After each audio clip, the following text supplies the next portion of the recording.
तो बच्चों आज हम कक्षा 6 का विषय विज्ञान अर्धवार्षिक परीक्षा का पेपर हल करेंगे। ठीक है, हमारा पहला क्वेश्चन है प्रश्न नंबर 1 का क्या है? विज्ञान का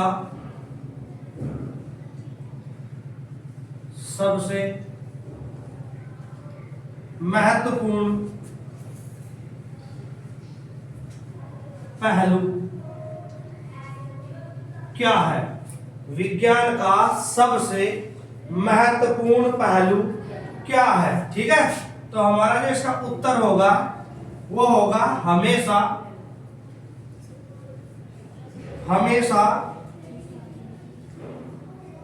जिज्ञासु, हमेशा जिज्ञासु बने रहना, हमेशा जिज्ञासु बने रहना। ठीक है बेटे, इसके बाद हम चलते हैं प्रश्न नंबर 6। नेक्स्ट क्वेश्चन है वैज्ञानिक विधि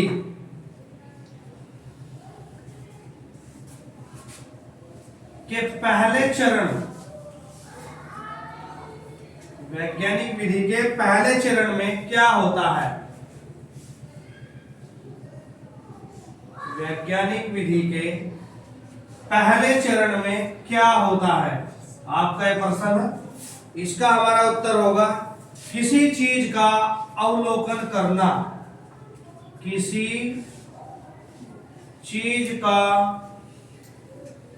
अवलोकन करना।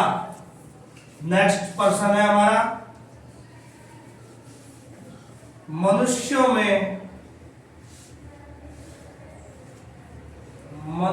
में वायरस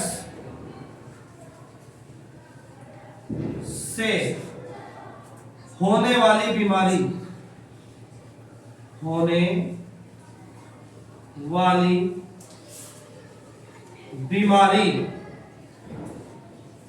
तो हम इसमें लिखेंगे मनुष्य में वायरस से होने वाली बीमारी में हम लिख सकते हैं हैजा। क्या लिख सकते हैं? हैजा। पक्का? नहीं, हैजा नहीं होती, हैजा वायरस से नहीं होती, ध्यान रखना। हैजा, टाइफाइड ये वायरस से नहीं होती है। ठीक है, तो मनुष्य में वायरस से होने वाली जो बीमारी है वो है इन्फ्लुएंजा।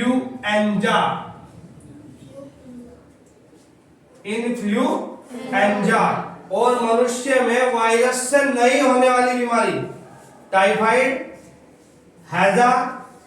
ठीक है, याद रखनी है। नेक्स्ट चलते हैं हम।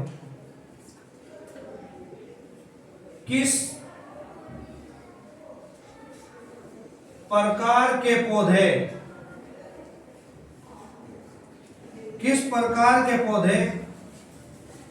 के तने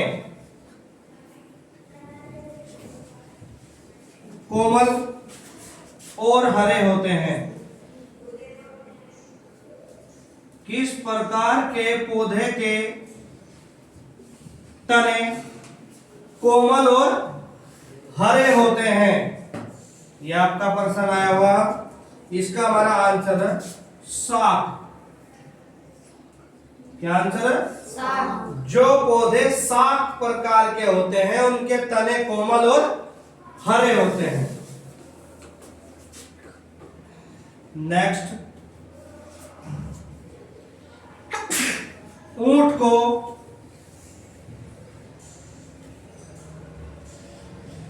रेगिस्तान की रेत में बिना धसे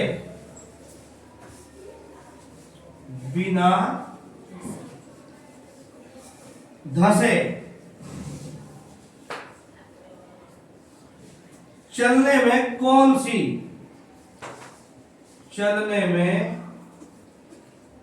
सी विशेषता मदद करती है? चलने में कौन सी विशेषता मदद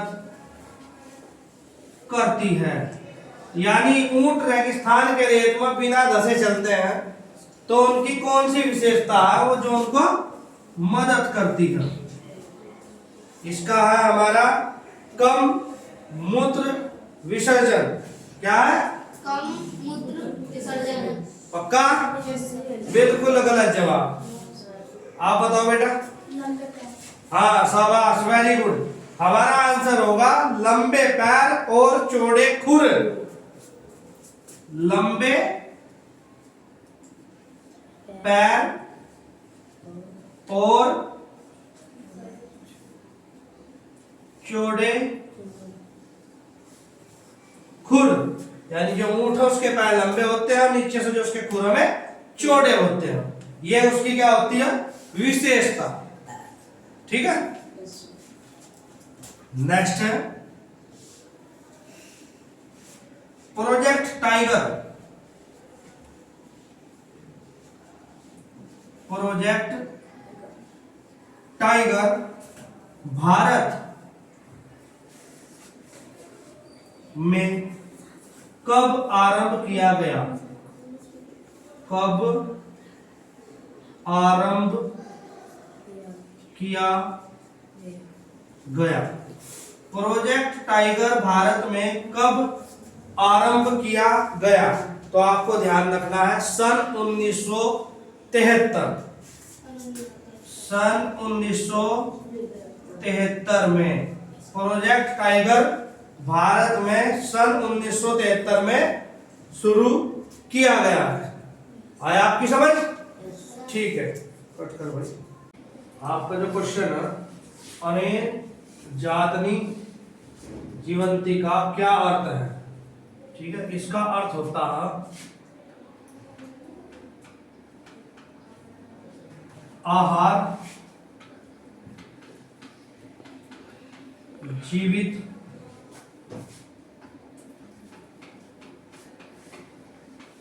प्राणियों को जीवन देता है, को जीवन देता है।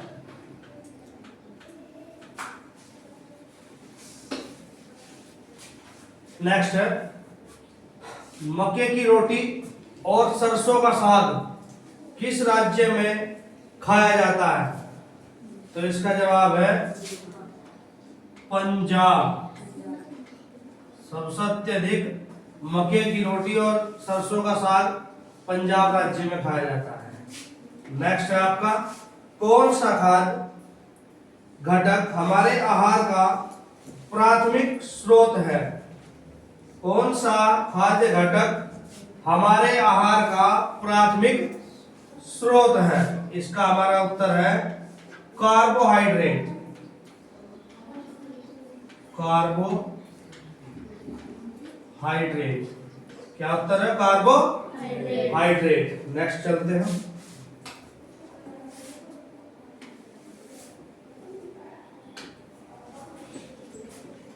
क्वेश्चन है हमारा चुंबकीय कंपास का उपयोग किया जाता है।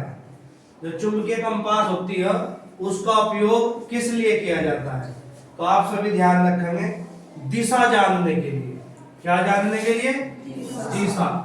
दिशा जानने के लिए चुंबकीय कंपास का उपयोग किया जाता है। नेक्स्ट है हमारा चुंबक किस पदार्थ को आकर्षित करता है? तो आपको बहुत अच्छे से पता है चुंबक जो है लोहे को आकर्षित करता है। किस आकर्षित करता है? लोहे को। आप आवाज थोड़ी कम करो भाई। नेक्स्ट है स्वतंत्र रूप से लटका हुआ चुंबक किस दिशा में ठहरता है? स्वतंत्र रूप से लटका हुआ चुंबक किस दिशा में ठहरता है? तो हमेशा ध्यान रखना उत्तर दक्षिण।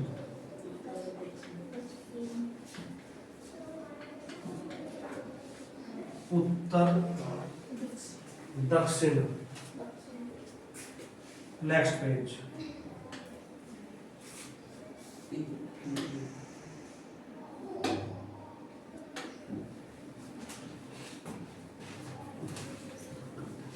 प्रश्न नंबर 2 है हमारा नीचे दिए गए शब्दों की मदद से रिक्त स्थानों की पूर्ति करो। सबसे नंबर फर्स्ट पे है साग का उदाहरण। किसका उदाहरण? साग का उदाहरण। तो ध्यान रखना है, साग का जो उदाहरण होता है टमाटर। क्या था? टमाटर। उसके बाद झाड़ी का उदाहरण, यानी झाड़ियों को आप देखते हो, झाड़ी के पौधे पर जब देखोगे तो सबसे बढ़िया है गुलाब। आप लोग आवाज ना करो, चुप रहो। नंबर थर्ड पेड़ का उदाहरण। तो आप देखते हो आम का पेड़, अमरूद का पेड़, ठीक है। और फिर है लता का उदाहरण। तो लता का उदाहरण होता कद्दू।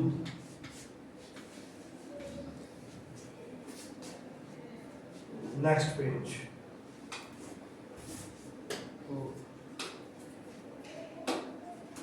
प्रश्न नंबर 3 कॉलम ए तथा कॉलम बी में मिलान कीजिए। अब हमें मिलान करना है किस पोषक तत्व की कमी से कौन सा रोग हो सकता है। तो सबसे पहला हमारा लोहा। लोहा का मतलब होता है आयरन। तो लोहे की कमी से जो रोग होता है उसका नाम होता है एनीमिया। क्या नाम होता है उसका? एनीमिया। उसके बाद विटामिन बी। विटामिन बी के कारण होने वाला रोग होता है बेरी बेरी। Berry berry. फिर हमारा कैल्शियम। कैल्शियम की कमी से होने वाला होता है दंत क्षय। दांतों को जो नुकसान पहुंचता है वो कैल्शियम की कमी के कारण पहुंचता है। अगर हमारे शरीर में कैल्शियम की कमी होगी तो सबसे ज्यादा नुकसान हमारे दांतों को होगा। इसके बाद विटामिन डी। विटामिन डी के कारण होने वाला रोग, तो विटामिन डी के कारण होने वाला रोग होता है रिकेटस। फिर हमारा है आयोडीन। आयोडीन की कमी से जो रोग होता है उस रोग को हम बोलते हैं घेंगा। ठीक है भाई। और लास्ट में बचता है विटामिन सी। विटामिन सी की कमी के कारण होने वाला रोग होता है स्कर्वी रोग। ठीक है भाई बच्चों। Next page.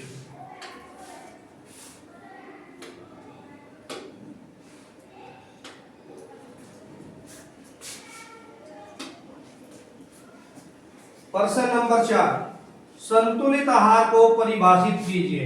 नाम आया है संतुलित आहार। वह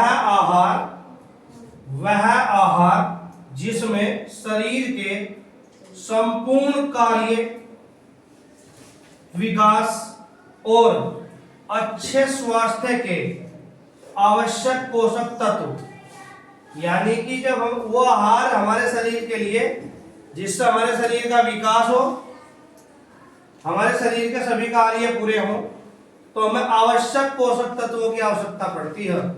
वो आवश्यक पोषक तत्व होते हैं कार्बोहाइड्रेट।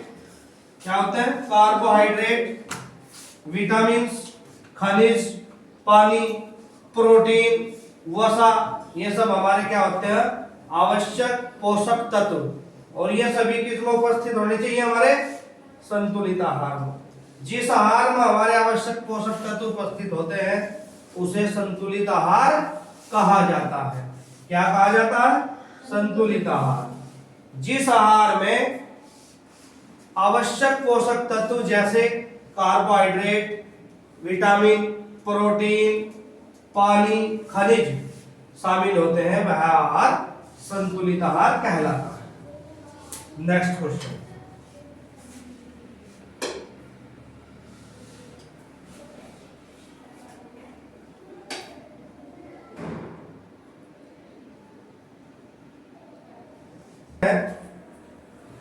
पौधों के तने के आधार पर उनका वर्गीकरण कैसे किया जाता है? पौधों के तने के आधार पर उनका वर्गीकरण कैसे किया जाता है? तो पौधों के तने के आधार पर इनका वर्गीकरण 3 प्रकार का होता है। कितने प्रकार का होता है? 3 प्रकार का। नंबर 1 होता है साफ। इन पौधों के तने कोमल व हरे होते हैं। साफ, इन पौधों के तने कोमल व हरे होते हैं। नंबर 2 झाड़ी। इन पौधों के तने कठोर होते हैं। नंबर 3 होता है पेड़। इन पौधों के तने बहुत ऊंचे, मोटे व कठोर होते हैं। यानी पौधों के तनों के आधार पर उनका वर्गीकरण 3 प्रकार से किया जाता है। मुख्य 3 प्रकार होते हैं, वरना एक प्रकार और होता है, उसका नाम होता है लता। क्या नाम होता है? लता। मुख्य प्रकार 3 होते हैं, साग, झाड़ी और पेड़। और नंबर 4 एक प्रकार और होता है जिसको बोलते हैं लता। Next question.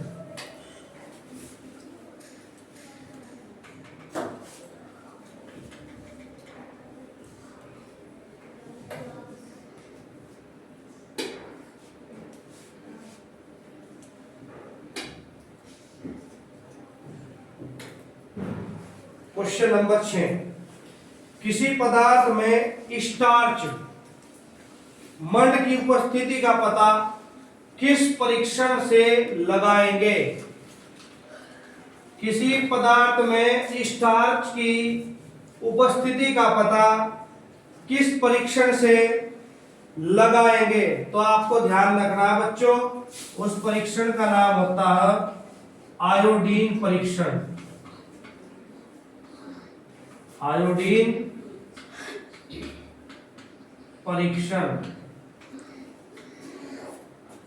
Next question.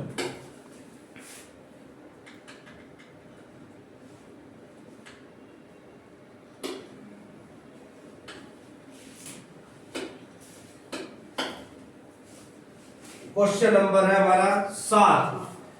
शरीर की वृद्धि के लिए कौन सा पोषक तत्व आवश्यक है? यानी कि हमें शरीर की वृद्धि के लिए कौन सा पोषक तत्व आवश्यक है? तो आपको ध्यान रखना है, हमें शरीर की वृद्धि के लिए पोषक तत्व है प्रोटीन। क्या नाम है? प्रोटीन। क्या नाम है उसका? प्रोटीन। उसके बाद हमारे क्वेश्चन में है 2 प्रमुख स्रोत भी लिखिए। 2 प्रमुख स्रोत। नंबर 1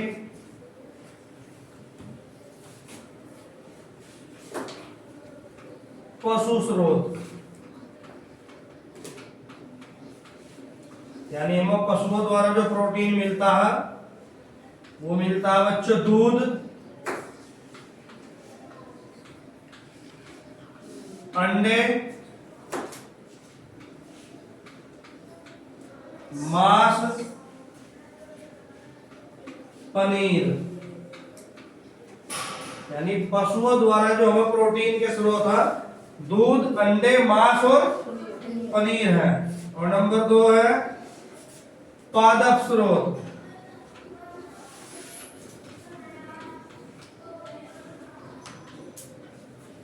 जो हमें मिलता है दाल से। प्रोटीन सबसे ज्यादा मिलता है दालों से। उसके बाद मिलता है सोयाबीन, सोया बड़ी। और फिर मिलता है चना। हमारा प्रश्न है शरीर की वृद्धि के लिए कौन सा पोषक तत्व, कौन सा पोषक तत्व आवश्यक है? तो उस पोषक तत्व का नाम है प्रोटीन। 2 प्रमुख स्रोत बताइए। एक स्रोत है पशु स्रोत। पशुओं द्वारा प्रोटीन मिलता है दूध से, अंडे से, मांस और पनीर। और पादप द्वारा जो मिलता है वो होता है दालें, चना और सोयाबीन। ठीक है भाई। Next person.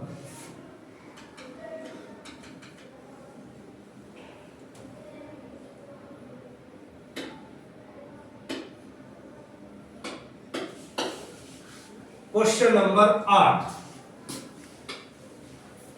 Question number 8, carbohydrate और वसा को ऊर्जा देने वाला भोजन क्यों कहा जाता है? प्रश्न में कहा गया है कार्बोहाइड्रेट और वसा को ऊर्जा देने वाला भोजन क्यों कहा जाता है? यानी हमारे शरीर को सबसे अधिक ऊर्जा कौन देते हैं? कार्बोहाइड्रेट और वसा।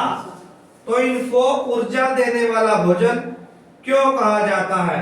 तो आपका आंसर है क्योंकि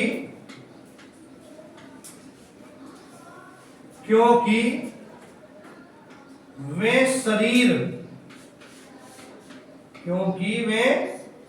शरीर को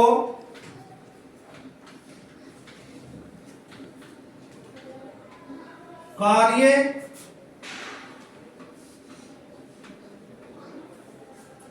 करने के लिए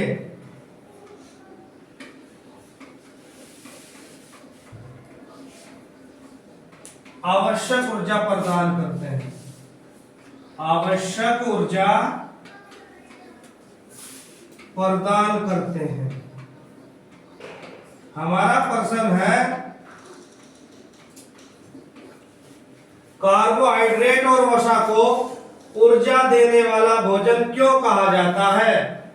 क्योंकि वे शरीर को कार्य करने के लिए आवश्यक ऊर्जा प्रदान करते हैं। नेक्स्ट क्वेश्चन पे चलते हैं।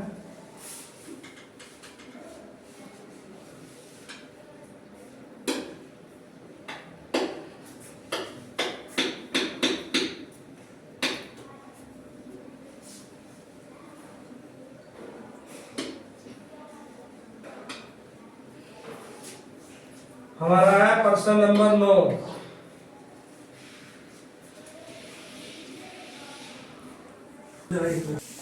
नेक्स्ट क्वेश्चन है प्रश्न नंबर 9, कृत्रिम चुंबक और प्राकृतिक चुंबक में क्या अंतर है?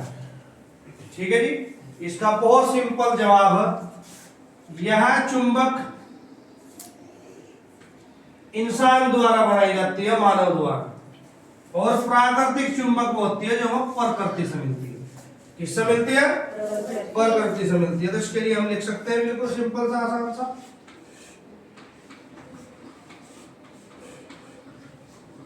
प्राकृतिक चुंबक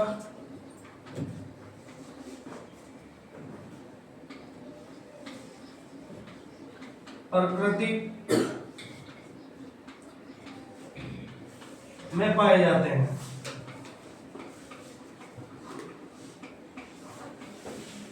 जबकि कृत्रिम चुंबक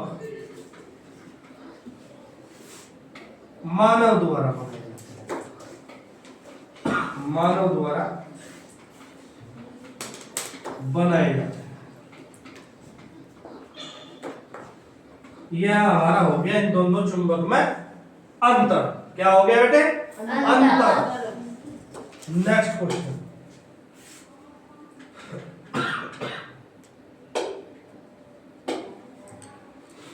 क्वेश्चन नंबर है हमारा 10। क्वेश्चन है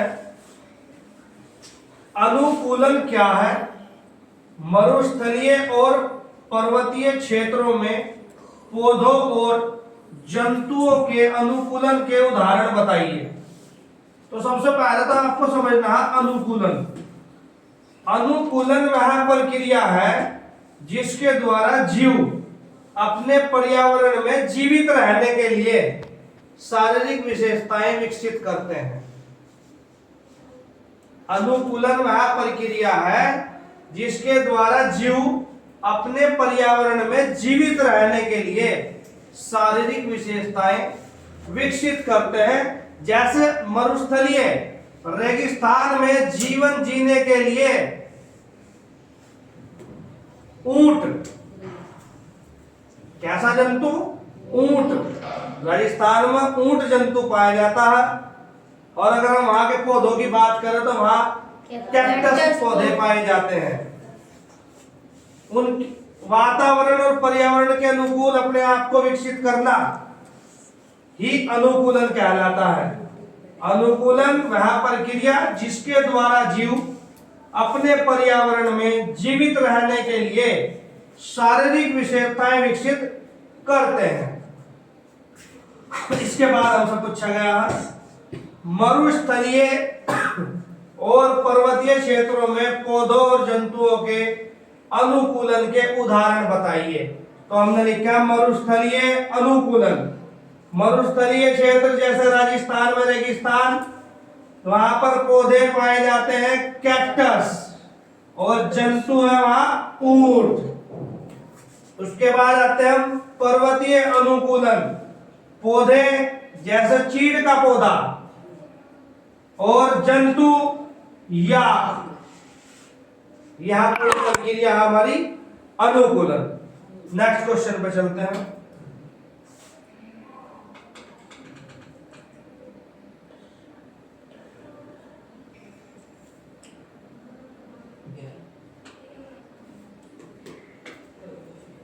क्वेश्चन नंबर है 11। क्वेश्चन है फूड माइल और जंक फूड क्या है। तो सबसे पहले हम पढ़ेंगे फूड माइल।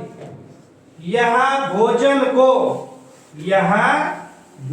को खेत से उपभोक्ता तक पहुंचाने में तय की गई दूरी है।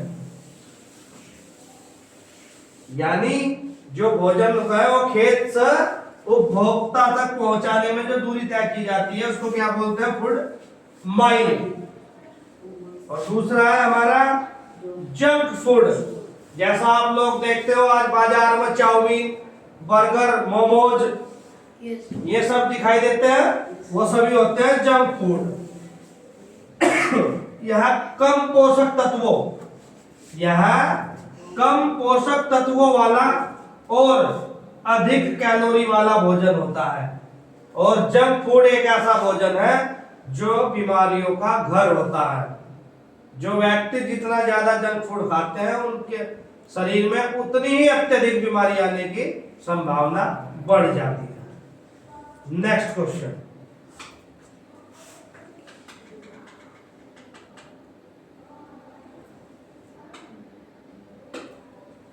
क्वेश्चन नंबर है हमारा 12। चुंबकीय ध्रुव किसे कहते हैं? चुंबकीय ध्रुव किसे कहते हैं? कैसे बताएंगे कि ध्रुवों पर आकर्षण सबसे अधिक होता है?